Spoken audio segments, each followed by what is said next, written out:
అని కలికావే అన్నం మానేసి నిన్నే చూసేలా దుర్మార్గంగా సొగసుని విసిరావే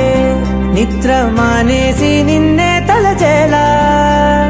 రంగా ఘోరంగా నా కలలని కదిపావే దొంగ అందంగా నా పొగరుని దోచావే చించి అతికించి ఇరికించి వదిలించి నా బతుకుని చెడగొడితివి కదవే కళ్ళావి కళావతి కల్లోలమైందే నాగతి కురులావి కళావతి కుళ్ళ పొడిసింది చాలుతి కమ్మ